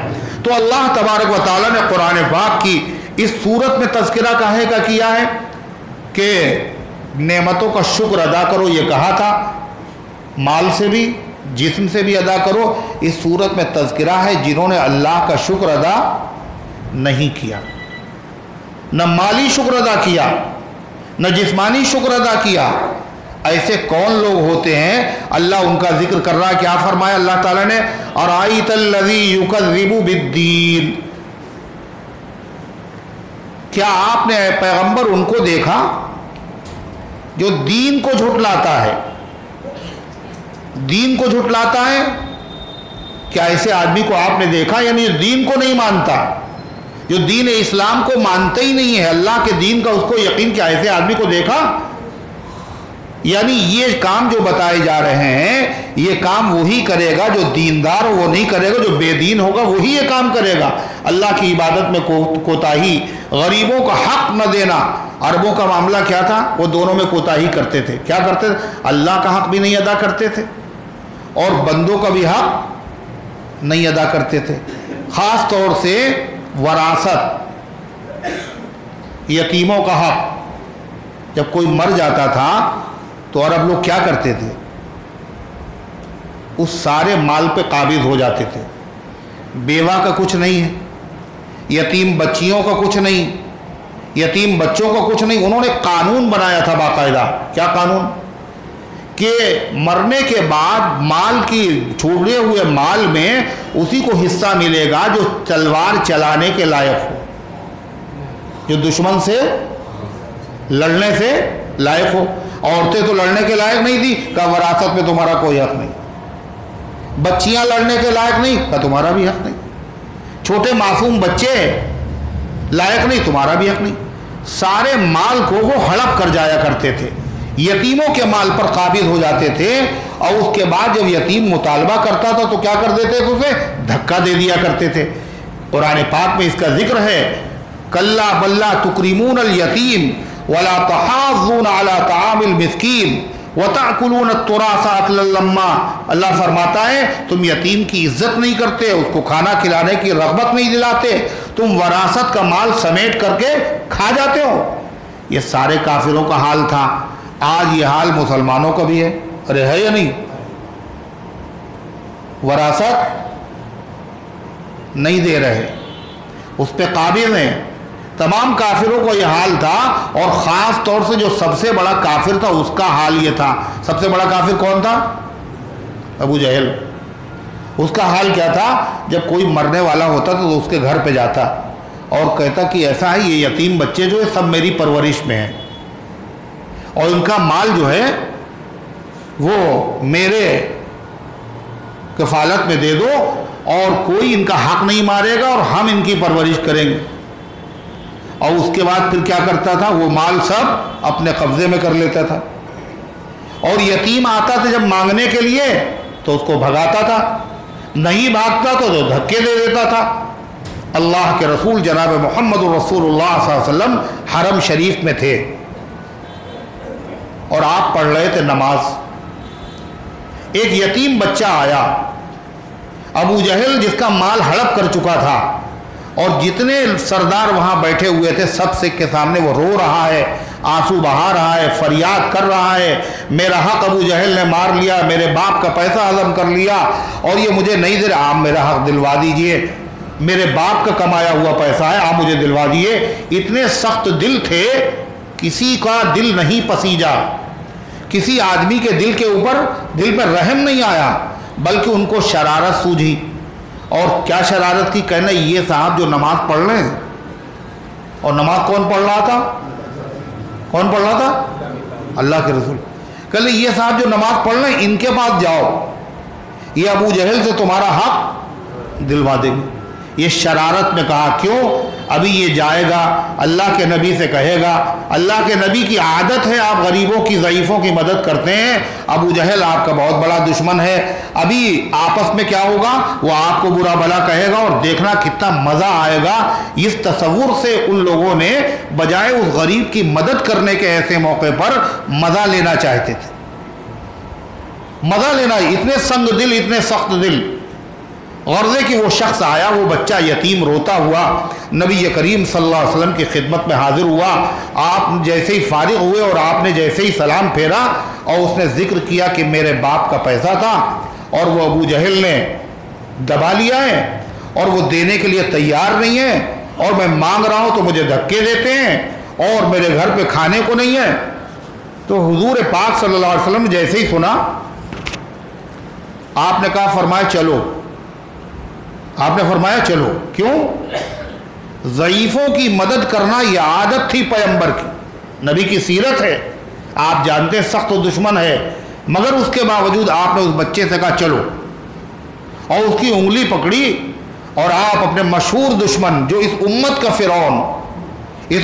فرعون ابو جہل، اور آپ نے فرمایا موسیٰ علیہ السلام کی امت میں بھی فرعون تھا اور میری امت میں بھی فرعون ہے، مگر میری امت کا فرعون موسیٰ کی امت کے فرعون سے زیادہ خطرناک ہے، بدتر ہے۔ موسیٰ علیہ السلام کی امت کا فرعون جب مرا تو اس نے کیا کہا تھا؟ آمنا برب العالمین، ہم رب العالمین پر ایمان لائے۔ اور ابو جہل جب مرا اس کا سر کاٹا جانے لگا، کہنے لگا ذرا نیچے بڑھا کے سر کاٹنا تاکہ پتہ چلے کسی سردار کا سر۔ یہ ابو جہل اتنا سخت دشمن، اللہ کے نبی اس کے دروازے پہ پہنچے اور آپ نے دستک دی، اندر سے ابو جہل نکلا، اس یتیم بچے کا مال کیوں نہیں دیتے ہو تم؟ اللہ کے غضب سے لڑو، یہ بے سہارا ہے، اس کی دنیا اندھیری ہو چکی ہے، اپنی طرف سے مدد نہیں کرتے، اس کے باپ کا مال تو حوالے کرو۔ ابو جہل نے سنا اور سنتا رہ گیا اور ایک لفظ اس کے منہ سے نہیں نکلا، اور اس نے گردن جھکائی اور چپ چاپ گھر پہ گیا اور سارا مال لا کر کے دے دیا۔ اب وہ لوگ تو کیا کر رہے تھے؟ انتظار کر رہے تھے ابھی مزہ آئے گا، یہ اللہ کے نبی کو گالیاں دے گا، اللہ کے نبی کو برا بھلا کہے گا۔ کسی نے کہا نا چلو آؤ دیکھیں تماشا جگر کا، سنا ہے وہ کافر مسلمان ہوگا۔ وہ تو تماشا دیکھنا چاہتے تھے، مگر اللہ نے کیا دکھایا؟ اتنا بڑا دشمن ابو جہل، اس نے زبان سے ایک لفظ نہ نکالا اور فوراً وہ مال جس کو اوپر وہ قابض ہو چکا تھا اس نے حوالے کر دیا۔ اب وہ سارے لوگ ابو جہل کے پاس آئے، کہنے کمال کر دیا تم نے، تم تو لگتا ہے بد دین ہو گئے، لگتا ہے تم مسلمان ہو گئے ہو۔ کہا کون کہتا ہے مسلمان ہو گئے؟ کہا محمد صلی اللہ علیہ وسلم نے جو کہا تم نے فوراً کر دیا، وہ مجھے تو حیرت ہو رہی، ایسے کہنا مان لیا تم نے ان کا۔ کہنے لگا مرتا کیا کیا نہ کرتا۔ کہا تمہیں کیا پتا، جو ہم نے دیکھا وہ تم نے نہیں دیکھا۔ کہا جب ہمارے پاس وہ آئے تو میں نے دیکھا دو نیزے ہیں، ایک دائیں طرف ایک بائیں طرف، اور آپ مجھ سے گفتگو کر رہے ہیں اور وہ دونوں میری طرف بڑھ رہے ہیں، اور ایسا لگ رہا ہے کہ میرے جسم کے اندر یہ پیوست ہو جائیں گے اور چھلنی ہو جائیں گے، اس لیے میں نے اسی میں عافیت سمجھی کہ ان کا حق دے دیا جائے اور ان کو یہاں سے رخصت کر دیا جائے۔ اللہ تبارک و تعالیٰ اسی کا تذکرہ قرآن کریم کی صورت میں کر رہا ہے، ذکر کافروں کا ہے لیکن یہ بتا رہا یہ کافرانہ عمل آج مسلمان کر رہے ہیں، مسلمانوں کا یہ کام نہیں ہے۔ ارأیت الذی یکذب بالدین، اے پیغمبر آپ نے اس کو دیکھا جو دین کو جھٹلاتا ہے۔ دین کے دو معنی ہیں، ایک دین کے معنی دین اسلام اور ایک دین کے معنی بدلہ دینا، جزا۔ قرآن پاک کی دوسری آیت میں سورہ فاتحہ میں آپ کیا پڑھتے ہیں؟ مالک یوم الدین۔ تو دین سے مراد یہاں پر دین اسلام نہیں ہے، دین سے مراد بدلہ۔ مالک یوم الدین، اللہ بدلے کے دن کا مالک ہے، برائیوں کا بدلہ، نیکیوں کا بدلہ۔ اس کا مطلب یہ ہے دنیا بدلے کی جگہ نہیں ہے، نہ یہاں نمازوں کا بدلہ ملتا ہے، نہ یہاں گناہوں کی سزا ملتی ہے۔ بدلے کا دن نیکی اور برائی کا اللہ نے ایک الگ رکھا ہے، وہ قیامت ہے۔ اگر نماز کے بعد پریشانی ہو تو یہ نہ سمجھنا نماز کا بدلہ نہیں مل رہا ہے، اگر گناہ کرنے کے بعد اللہ کی طرف فوراً پکڑ نہ ہو یہ نہ سمجھنا کہ یہ کوئی گناہ کوئی حرکت کوئی ایسی چیز ہی نہیں ہے، سزا تو ملتی نہیں ہے، ایسا نہیں ہے، بدلے کا دن کا مالک ہے۔ تو یہاں یوم الدین کا مطلب ہے جو بدلے کے دن کو جھٹلاتا ہے، جو یہ عقیدہ رکھتا ہے مرنے کے بعد زندگی نہیں ہے، حساب کتاب نہیں ہے، جزا سزا نہیں ہے۔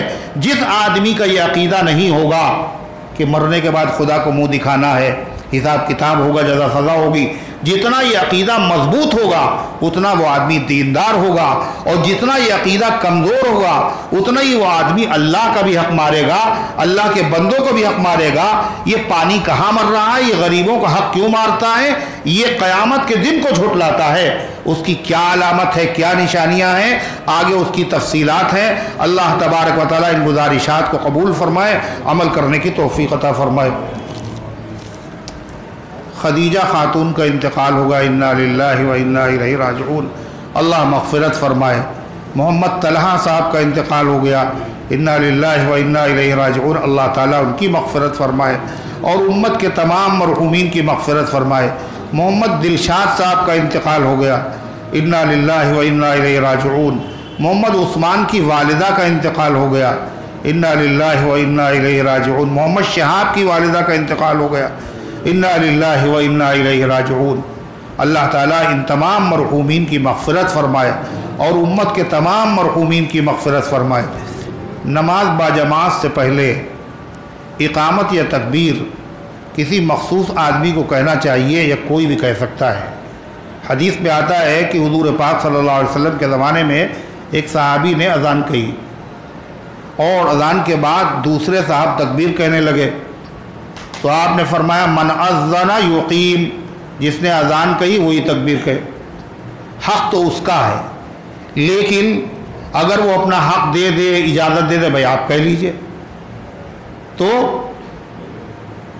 وہ آدمی دوسرا آدمی بھی کہہ سکتا ہے۔ سب سے پہلے اذان جو خواب میں دیکھی تھی جن صحابی نے، ان کا نام ہے عبداللہ ابن زید ابن عبد ربہ، مگر اذان ان سے نہیں کہلوائی اللہ کے نبی نے۔ اذان کس سے کہلوائی تھی؟ حضرت بلال سے۔ کہا تم نے جو اذان خواب میں دیکھی تم بلال کو بتاتے جاؤ اور بلال اذان کہیں گے۔ بلال سے کیوں کہلوائی؟ اذان کے معنی اعلان، اور اعلان اگر چپکے سے کیا جائے تو زیادہ اچھا رہے گا، کسی کو پتہ نہ چلے۔ ارے اعلان کا مقصد کیا ہوتا ہے؟ سب کو پتہ چل جائے۔ آپ نے فرمایا بلال تم اذان کہو، اس لیے کہ بلال کی آواز زیادہ بلند ہے، لہذا سب کو اطلاع ہو جائے گی۔ جب وہ اذان کہہ کے فارغ ہو گئے بلال، تو انہوں نے کہا عبداللہ ابن زید نے، میاں اذان ہم نے خواب میں دیکھی تھی، اذان تم نے کہہ دی، کم سے کم تکبیر تو ہمیں کہہ لینے دو۔ تو حضرت بلال حبشی نے کہا اچھا ٹھیک ہے آپ ہی تکبیر کہہ لیجئے۔ تو تکبیر کی اگر وہ اجازت دے دے تو پھر اس کا حق ہے، یوں خود نہیں، اور اذان کے بارے میں خود یوں ہی نہیں کھڑے ہو جانا چاہیے، بلکہ پہلے دیکھیے جس کی ڈیوٹی ہے وہ آدمی اذان کہے، اگر وہ کہتے آپ کہہ دیجئے۔ حضرت فاروق اعظم نے کیا کہا؟ لو کنت مؤذنا، کاش میں مؤذن ہوتا، یعنی ہم تو اذان اگر ہم کہیں گے تو سارے لوگ اذان کہنے لگیں گے، ہمارے ذمے خلافت کا کام ہے، خلافت کا کام نہ ہوتا تو یہ منصب بہت عمدہ ہے، اعلیٰ لوگ اذان کہتے ہیں، مگر ہوتا دوسری چیز ہے۔ آج کل اذان کہنا لوگ اچھی چیز نہیں سمجھتے ہیں، کچھ لوگ سمجھتے ہیں تو وہ کیا کہتے ہیں کہ مطلب ہم اذان کو شوق ہو گیا اذان کہنے کا۔ اب اذان کیسے کہنا چاہیے؟ اذان کے تلفظ بھی صحیح نہیں ہے مگر وہ کہنا شروع کر دیتے۔ ایسا نہیں، مولانا عبدالحق صاحب فرمایا کرتے تھے اذان کہنے والوں سیکھ کر اذان کہو۔ اذان عبادت ہے، اذان اسلام کی شوکت ہے۔ جب اذان ہو تو غیر مسلم بھی کہیں یہ کیا ہو رہا ہے، کتنی پیاری آواز آ رہی، دل سینوں سے کھنچنے لگے۔ اسلام کی شناخت ہے اذان، اور اتنی بھدی آواز، ایسی بھونڈی آواز، مسلمان بھی کراہت اس سے کہ جلدی ختم ہو اذان۔ ایسا نہیں ہونا چاہیے، اس کا انتخاب ہونا چاہیے باقاعدہ۔ یہ کیا ہے بھائی؟ یہ کیا لکھا خیر صاحب؟ بڑی امی کیا لکھا ہے؟ دیکھو پڑھو جلدی سے۔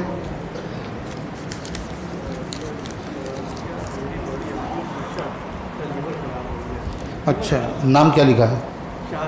شازیہ کی والدہ کی جو ہے طبیعت خراب ہے، لیور ان کا خراب ہے، اللہ تعالیٰ ان کے حال پر رحم فرمائے اور امت کے تمام بیماروں کے حال پر رحم فرمائے۔ اللہم صلی علی سیدنا مولانا ربنا آتنا فی الدنیا حسنہ وفی الآخرۃ حسنہ وقنا عذاب النار ربنا ظلمنا انفسنا وان لم تغفر لنا وترحمنا لنکونن من الخاسرین۔ اے اللہ ہم سب کی حاضری کو اپنی رحمت سے قبول فرما، ایمان کامل عطا فرما، اعمال صالحہ کی توفیق عطا فرما، نفس و شیطان کے دھوکے سے، برے کاموں سے، بری باتوں سے اے اللہ ہم سب کی حفاظت فرما۔ اے اللہ اس درس قرآن کو اپنی رحمت سے قبول فرما۔ اے اللہ تمام شرکاء، تمام حاضرین کو اپنی رحمت سے نواز دے۔ اے اللہ اس کی برکت سے پورے محلے پر رحمتوں کا نزول فرما، شرور اور فتن سے حفاظت فرما۔ رمضان مبارک تک ہم سب کی زندگیوں کو دراز فرما دے۔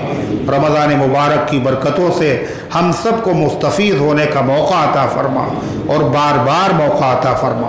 اے اللہ ہم میں سے جو بیمار ہیں ان کو شفاء کاملہ عطا فرما، جو قرضے کے بوجھ سے دبے ہوئے ہیں ان کو نجات عطا فرما، جو غلط مقدمات میں پھنسے ہوئے ہیں عزت کے ساتھ ان کو بری فرما۔